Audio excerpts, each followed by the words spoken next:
Praise the lord. దేవునికి మహిమ కలుగును గాక. అందరూ బాగున్నారా? ఈరోజు దేవుడు మనకిచ్చిన వాగ్దానము రండి కలిసి ధ్యానించుకుందాం. కీర్తనలో 121వ సంకీర్తన 7వ చరణము. ఏ అపాయం రాకుండా యెహోవా నిన్ను కాపాడును, ఆయన నీ ప్రాణమును కాపాడును. ప్రియమైన దేవుని బిడ్డలారా, మన దైనందిన జీవితంలో సుఖ సంతోషములతో ఉండాలని ఎన్నో జాగ్రత్తలు తీసుకుంటాం.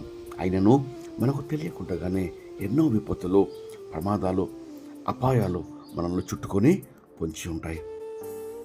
ప్రతిరోజు వార్తాపత్రికల్లో చదివినా విన్నా ఎన్నో ప్రమాదాలు, విపత్తులు, ఎన్నో యాక్సిడెంట్స్, భయభీతులు పుట్టించే పరిస్థితులు మనము చూస్తూ ఉంటాం, చదువుతూ ఉంటాం. ఈ పరిస్థితిలో మన ప్రాణమును ఎంత భద్రంగా కాపాడుకుందాం అనుకున్నా అది మన చేతుల్లో లేదు అని రూఢిగా నమ్ముతున్నాం. మన కాలగతులు దేవుని వశంలో ఉన్నాయన్న సంగతి మర్చిపోతూ ఉంటాం. దేవుని వాక్యం సెలవిస్తుంది, మరణము తప్పించుట యెహోవా వశము. అందుకే ప్రియ నేస్తమా, అడుగడుగున అపాయాలతో, విపత్తులతో, ప్రమాదాలతో, మోసకరమైన ఈ యొక్క లోకంలో మనం జీవిస్తుండగా మన ప్రియ పరలోకపు తండ్రి ఎంతో అభయంతో కూడిన వాగ్దానం ఈరోజు నీకు అనుగ్రహిస్తున్నాడు.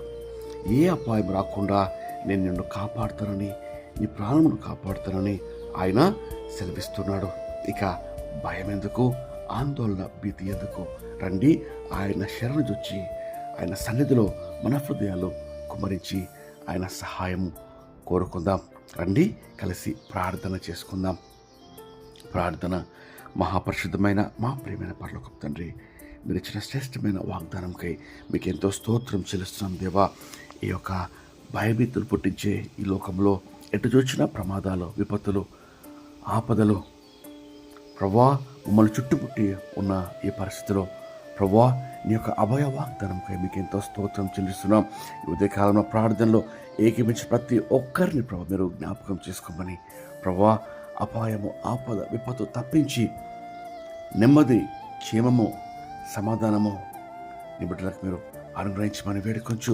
దినమంతటి కావాల్సిన కృప, కాపుదల, భద్రత ఈ బిడ్డలందరికీ వారి కుటుంబములకు మీరు అనుగ్రహించమని, ఈరోజు బర్త్డేస్, యానివర్సరీస్ జరుపుకుంటే వారందరినీ దీవించి నూతన సంవత్సరమనే దయకిరీటం దయచేస్తున్నారు. మీకు ఎంతో స్తోత్రం చెల్లిస్తూ యేసుక్రీస్తు నామములో వేడుకొనుచు ప్రార్థన చేస్తున్నాం తండ్రి.